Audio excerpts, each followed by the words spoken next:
Good morning, CLC. Thank you for sharing in that lovely moment as I channel Reverend David.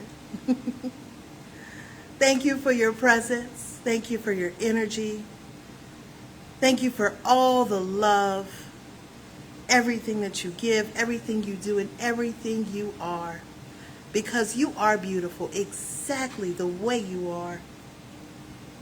In this moment and at this time, I invite you to join me in growing in, with, and through spirit in this inner healing experience. If you feel so inclined, go ahead and take a nice deep cleansing breath in, breathing in love and light. And as you release the breath, release all that no longer serves you. Allow any doubts, stress, or tension, any anxiety to just wash away for now. If you feel so inclined, go ahead and take another nice deep breath in. And as you release the breath, allow your body to just relax in this moment. And allow your mind to be here now. Universal love enfolds me. Universal wisdom inspires me. Universal spirit enlightens me. Universal power encircles me. I am one, and all is well. As we begin this inner healing experience, let me invite you to relax in quiet confidence, opening yourself up to the miracle-working higher power.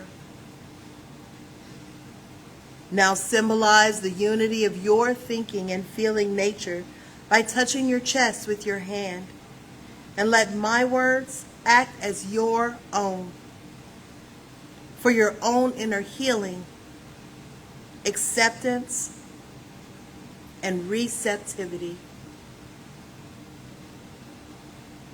I acknowledge that there is a power, intelligence, and wisdom greater than my own. I am in the midst of it, and it is in the midst of me, sensitive and responsive to my every thought, word, action, and feeling. I now make this true for myself by saying aloud, I acknowledge. Acknowledging this higher power working through my life, I admit that I am personally responsible for solving my own problems while being guided and assisted by something greater than myself. As I am ready to surrender the conflicts of my ego to the wisdom of this infinite presence, I simply speak these words. I surrender. Knowing that forgiveness is the key to unconditional love and the feeling of heaven, I now unconditionally forgive anyone and everyone who has ever injured me in any way, real or imagined.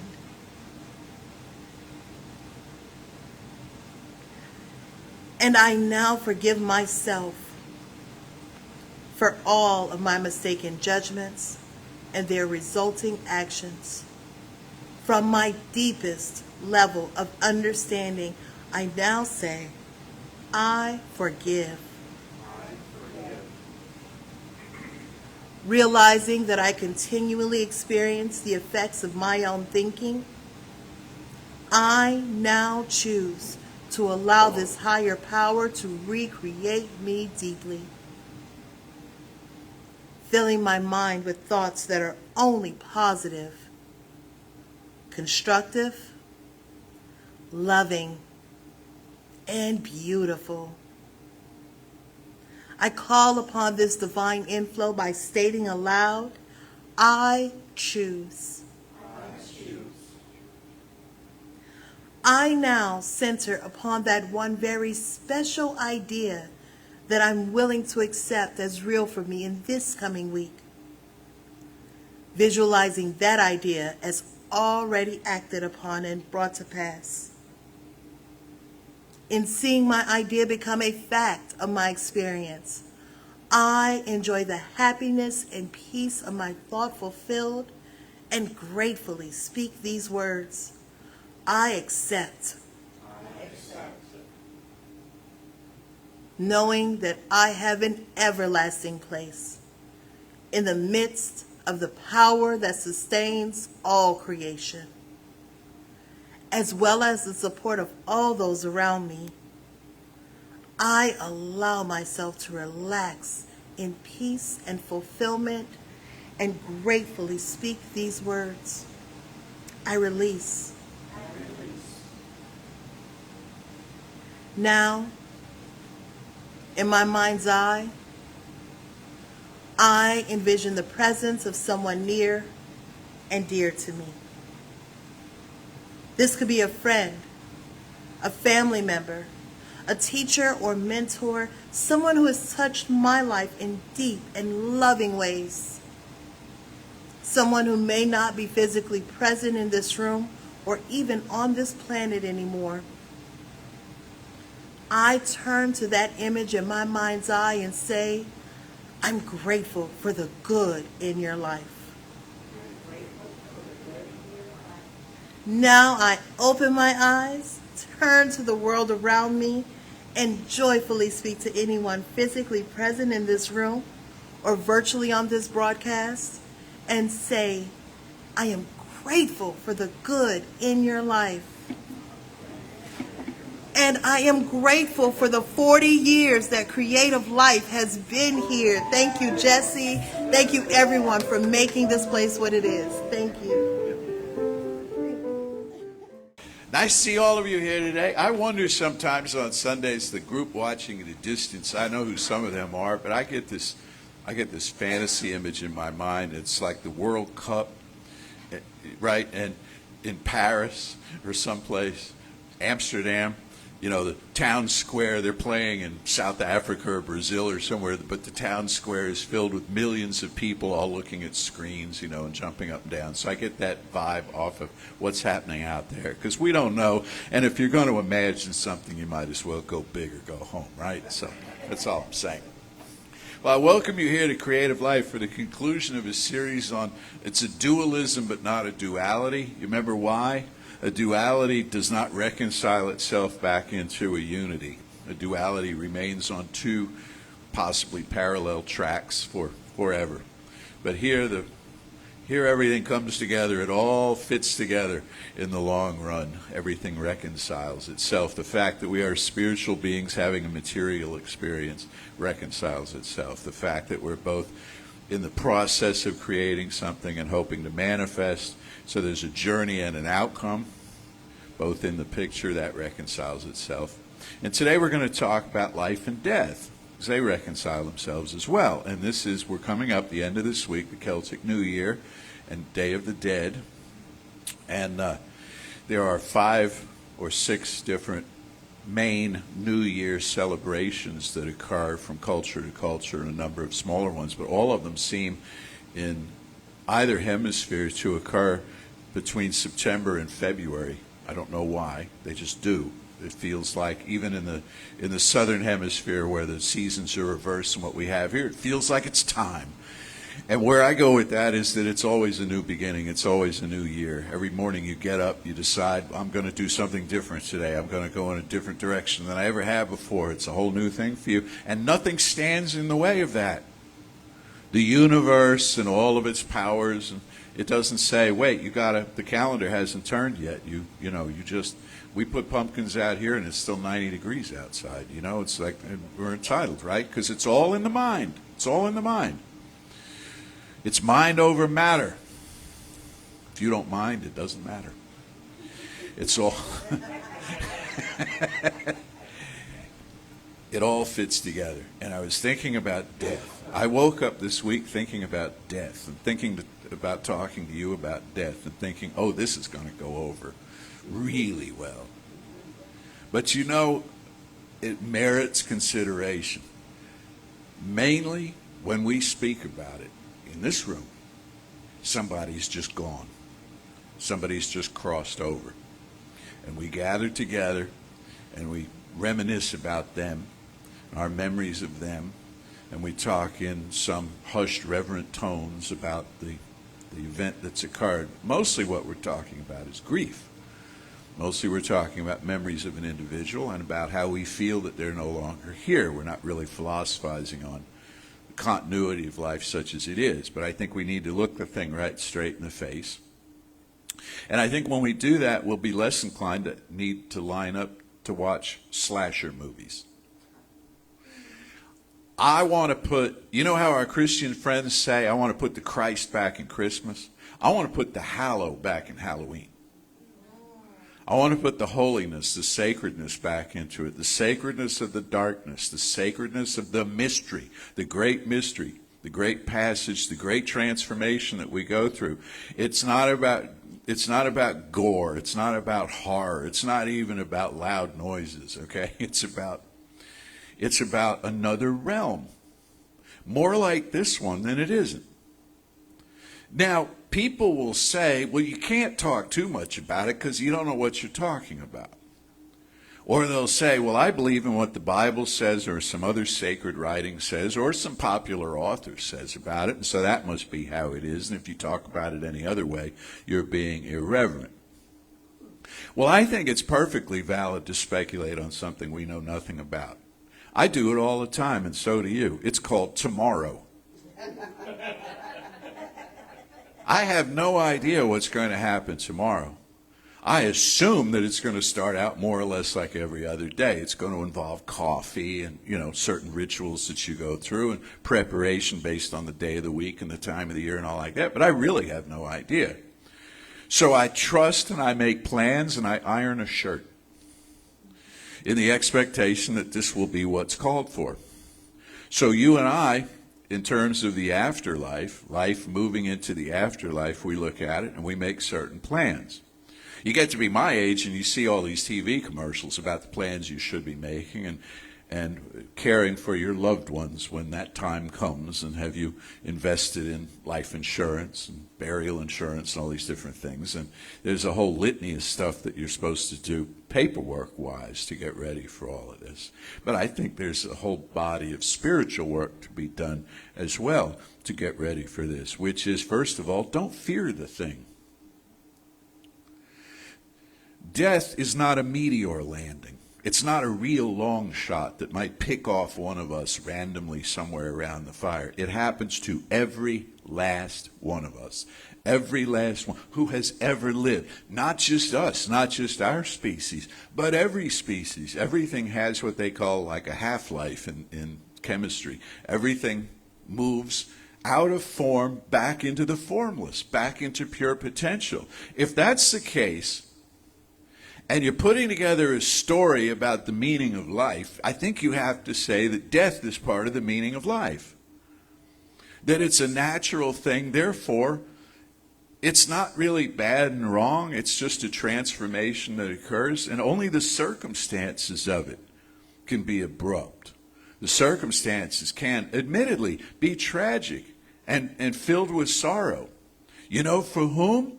The people who didn't go. The people who are here. I believe that the people who go, suddenly it's a shock, I'm sure.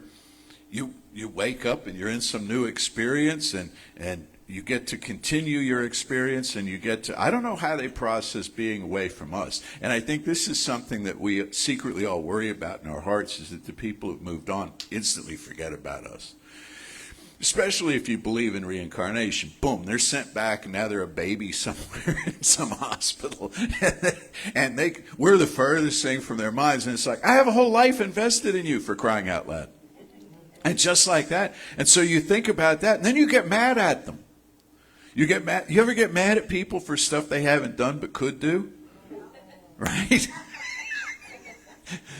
I would be so mad if that person did this and this, and they haven't done it yet, but it doesn't matter because you're the one making yourself mad, So it's a way of solving our own pain, is anger. Anger is a great way to keep yourself from feeling sadness, from feeling grief, from feeling guilt, from feeling basically anything, is to go into the anger, because anger is all consuming, and then you just feel the anger, Well, we don't know a lot of things.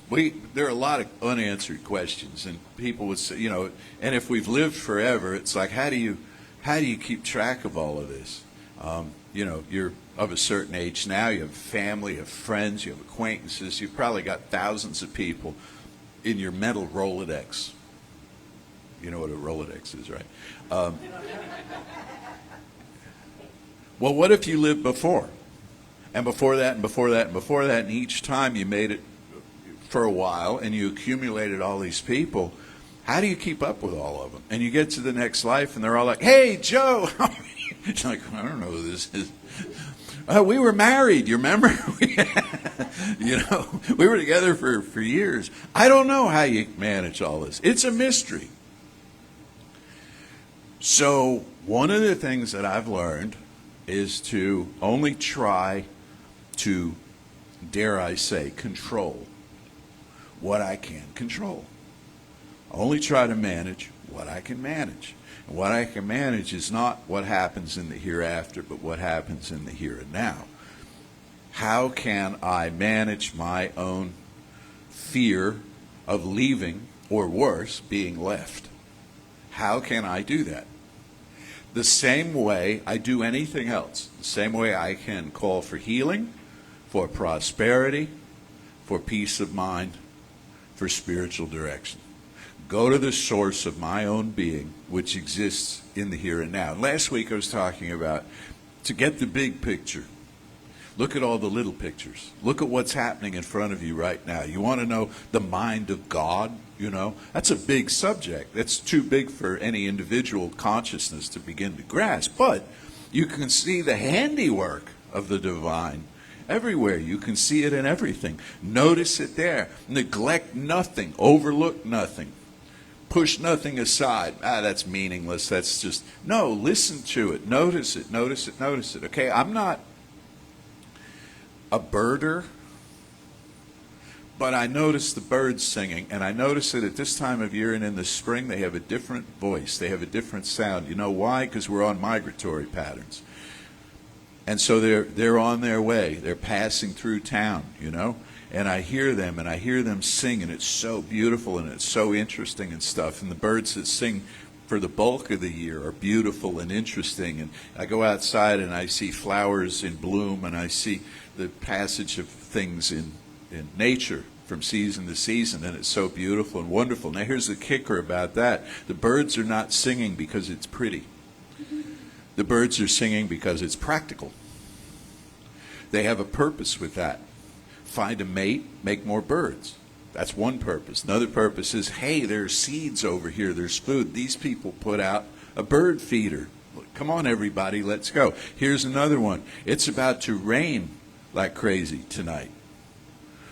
And who knows what else. And maybe they pass the time of day, and there's gossip in there, and there's news sports, and I don't know. And the same with the cats in the neighborhood, and but a lot of it is practical. And you know this about flowers too. You learn this in about 4th grade or so, that the flowers, the pistil and the stamen, and all of the spores and all this kind of stuff. It's about making more flowers, and the fact that they're pretty invites insects in who will help propagate them across the landscape, because flowers aren't portable and so on. But they're pretty to us. Who decided that? I don't know. Everything has a dual nature. But there is no duality. Everything has a dual nature that's reconcilable back into a wholeness. Beauty is in the eye of the beholder, your eye. You cultivate your own sense of beauty, life becomes beautiful. Other people become beautiful. And the mystery is no less a mystery, but it's no longer daunting. It's not terrifying. It becomes a sweet and wonderful thing. To where you can say, I thought about creating this as a responsive at the end. Maybe. We'll see how it works. But one of my favorite sayings lately has become, bring it on. Bring it on. Whatever tomorrow has, next week, whatever, bring it on. Let's see what's next. Let's see what next. Now, one of the great spiritual geniuses of our age was Tony Soprano. And Tony Soprano said that reminiscence is the lowest form of conversation. He and Paulie were in, well, it's a long story. Hey, Tone, you remember when? And they're recounting their criminal escapades, and he says, Paulie, reminiscence is the lowest form of conversation. Tony Soprano was a great conversationalist, great mind for philosophy. But I get where he was going with that. You can look backward so much, you forget to look forward. And when you forget to look forward, you trip over stuff. We can get all caught up in how it once was and how it once was. Jeffrey and I were talking about that before the service. We were talking about, he brought up a passage of time, and I brought up the day we met. The day we met. You've heard this story before, but it's a good story, and it's part of the lore of this place. And this place, like Valhalla, has its lore. You should come in here some Sunday and see shields and stuff hanging from the suits of armor, hanging from the rafters, you know, right? The lore of creative life. We ran an ad in the green sheet. You remember the green sheet? We needed a musician, and he answered it. Went down into the city and had lunch and met and talked and realized that we were brothers of another mother, you know, and the rest is history here. Well, you look back at that, and that's a beautiful and wonderful thing to look. But we look back, oh, we were young then, we were this, we were that, you know, and all of a sudden you can hear the violins. Those were the days, my friend, we thought that, oh, come on. Because it's Sunday at Creative Life, and here he sits. And here I stand, and here we all are. And there they are by the million out in the town squares watching us on big screens, you know. It's time to do this. It's time to bring it on. This week, we're celebrating at Creative Life Spiritual Center 40 years. 40 years. If you want to really, thank you. Thank you. Split a few hairs, it's really more like 43 because we had a study group for a few years, but 40 years ago this week we got a letter in the mail from our headquarters saying we have granted, the board of trustees of this august organization has granted your charter. And they sent it to the address where I was living at the time, which was down in Bel Air. I was commuting up here. We didn't yet have this place. We were meeting in a hotel still, but up here, or off Greens Road, actually. Still there, but they built an overpass right over it. You can barely find it. They should have a plaque. Need to talk to them about that. But they sent this letter, and they sent it to me at the address in Bel Air, Texas, and they said, we are so happy that the organization now has a center in Bel Air, Texas. And I was like, no. I'm in Bel Air, Texas. The center is, well, anyway, it all worked out. And we were called at the time the Church of Religious Science, North Houston. So if you see that, or RSNH, RUSNA, Religious Science, North Houston, and we changed it as soon as we realized that nobody was interested in North Houston. North Houston is not a destination, shall we say. And religious science, well, when you put religious science at the front of your name, everybody has a decision to make. And mostly they go, what? So religious science, what? North Houston. Where? No. So we changed it to Creative Life Church of Religious Science, and a few years later, Creative Life Spiritual Center. So I'm telling you this because if you see different initials and different logos and stuff, We mix things up, change things up from time to time, but it's an unbroken thing, and I've been here all 40, and there are other people who would have been. And that's why I bring them up. Because we're talking about this thing called death. We're talking about transition. And when a couple of these beloveds, and we have lost a great many, the losing of them from our side of the veil accelerated greatly in the years of COVID. Not always due to COVID, but during that time. And at a couple of the memorial services that we held for these beloveds of ours, I got this flash standing here saying my part of that service. I got a flash of a balcony in this place. When we first took over this building, it was a warehouse, and we did this work ourselves. Our volunteers did everything you see in here. This ceiling was installed without the use of lasers. And anymore, they use lasers in hanging suspended ceilings. This whole thing was eyeballed in, and it's pretty incredible, that was done. But before they did that, it goes to a peaked roof, and we looked at it and we thought, could we? Nah.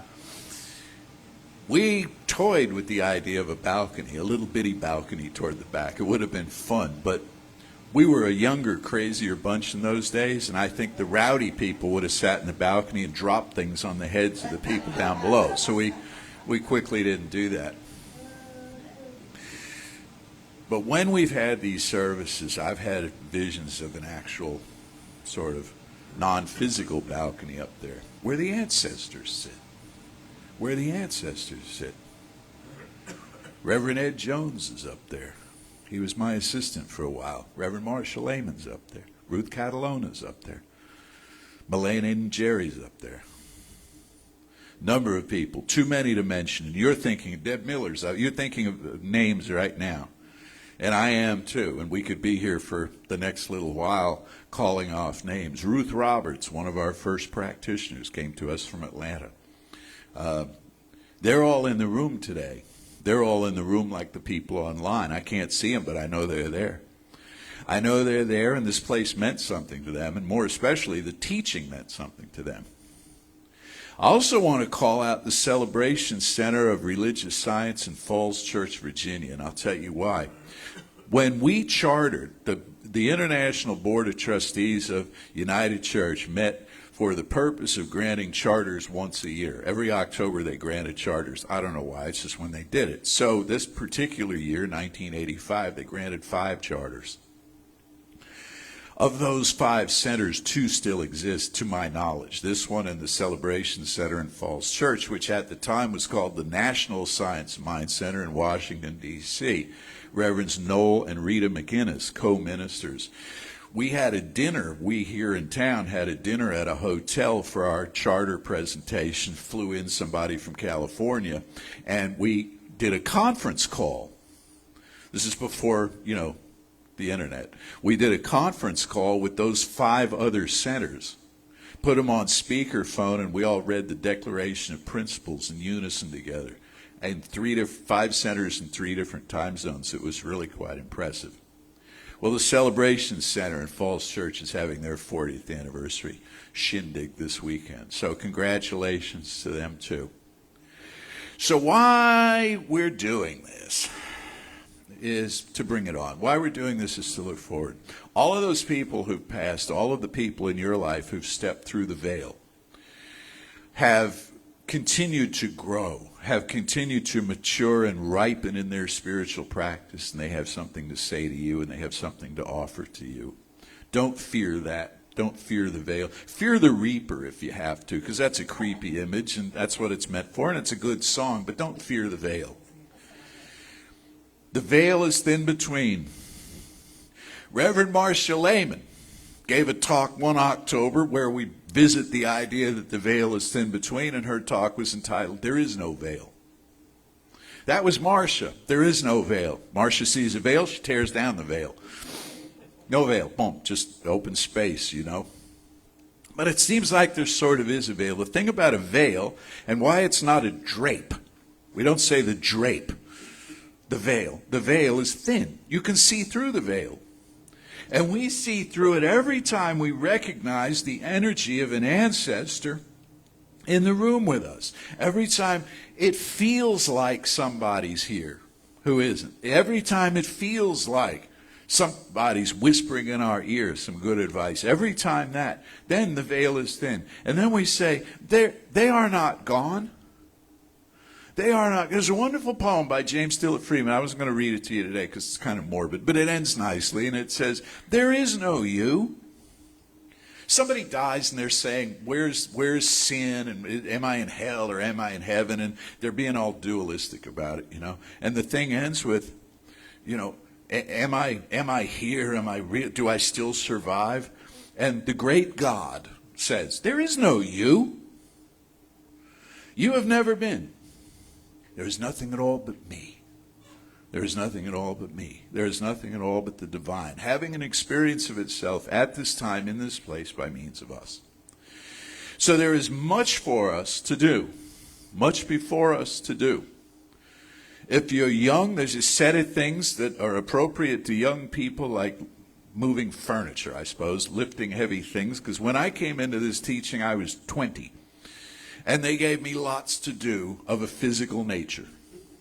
Not a lot to challenge the mind until I asked for it and showed I could do it. You know, like I can do things with a typewriter, as we did in those days. But they said, we need these tables moved over here and those chairs stacked and all of this sort of thing. And if you're young and strong, then that calls to you. And if you're of a certain age and if you have certain affinities and certain interests, then there is something for you. There is a fit place, said Emerson, and congenial duties for you. And he wasn't just talking about a job. He was talking about service to humankind through your spiritual practice. You have a lot to give the world. You have a lot of love to share. The world needs it. The world really, really needs it. They were saying earlier, we sang for years, I Love Myself the Way I Am, every Sunday morning. We sang it every Sunday morning except when something awful had happened just before Sunday morning. And then we found something else to sing. We didn't come in here after the Pulse nightclub shooting and sing, I Love Myself the Way I Am. We didn't come in here after Buffalo. We didn't come in here after Uvalde. We didn't come in here after these experiences and sing, I Love Myself the Way I Am, because how incredibly self-absorbed and narrow that would have been.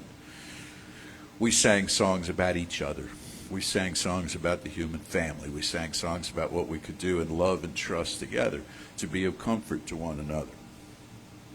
Just know, as we always talk about in memorial services, there are two things happening here. One is a transition of a loved one, and they're fine, and they may be the only person today who's fine out of the gathering. The other thing that's true is grief.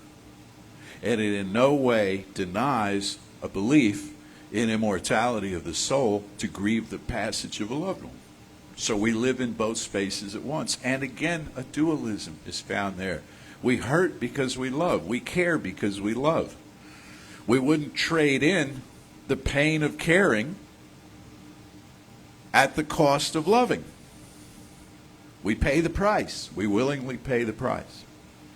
So as we turn into this new year of the Celtic version, to be followed not too long from now, shorter than we think, by the turning of the calendar year, something which hits me very hard around this time of year every year when I start to think about, oh my God, Jeffrey, Christmas Eve. We've got to start talking about Christmas Eve.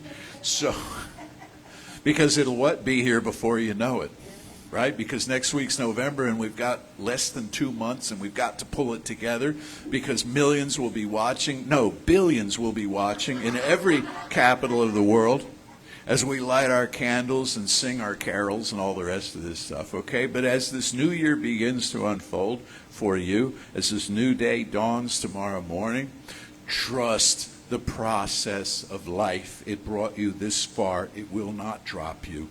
It will carry you all the way on into eternity, and you will see eternity unfold right where you are now if you're willing, okay? So I thank you for a great 40 years. I look forward to another 100 I'll be 110 in 40 years from now, and I look forward to that. And you'll probably come and say, Jesse, sit down. Let someone, no, I've got this. It's called control freak. Yeah, so let's know together now, one life, one power, one presence, pure spirit, everywhere manifesting, created this radiant day, created it for each one of us, created it for all of our beloveds. And I affirm and know for each of us a sense of peace in the heart, and at the same time, no less a sense of excitement and anticipation at all that is to come as the great mystery reveals itself. Right now, we are learning things that we will use in experiences that we cannot imagine. We are learning things that we will employ in conversations that we've never had. All of this is yet to come. It's being generated from within us, a large part of it, by our choices. We're positioning ourselves for certain outcomes. But always, there's a margin for surprise. We have everything it takes, because we are what it takes. We weren't simply created by Spirit and planted here to live out our days. We are the life it is having through us. And every time we doubt or fear or forget, we turn back to that through our spiritual practice. Affirming and knowing there is one life. That life is spirit. That life is all the life there is, no matter what. For this knowing, for the conviction and sense of purpose, sense of wonder, for the power of trust, for the power of friendship, and loving kindness, I am so deeply grateful. I release this word now into the infinite, calling it done, and so it is.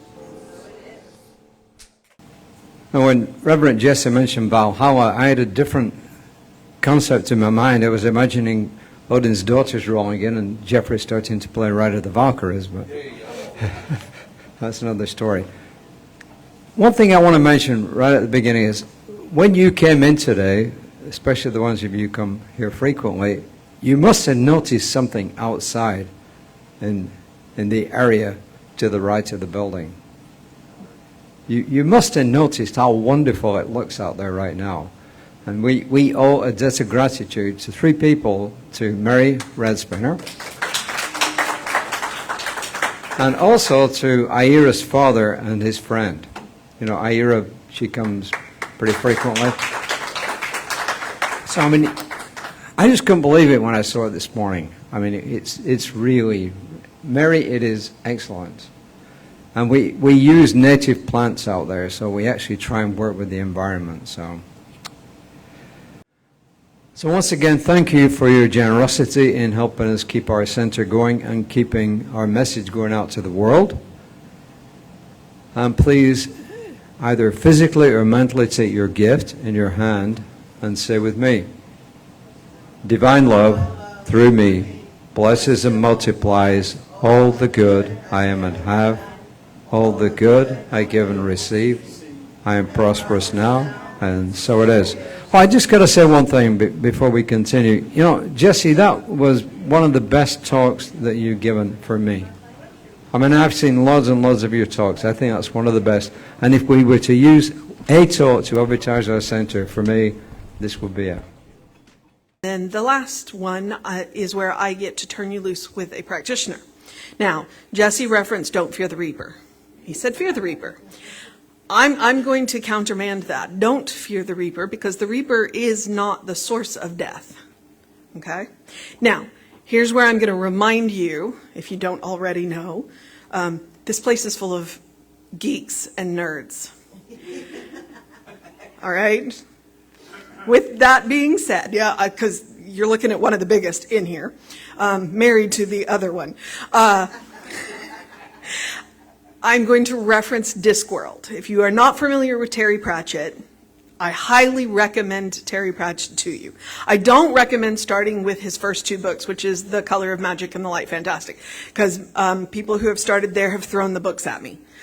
Maybe start with one of the other ones, including Reaper Man, which is a really good one. If Reaper Man is the one I think it is, he actually steps into the mortal world and works as a farmhand for a little while. Am I correct, or do you remember, David? Yeah, right, because there's so many books. There's so many books. But,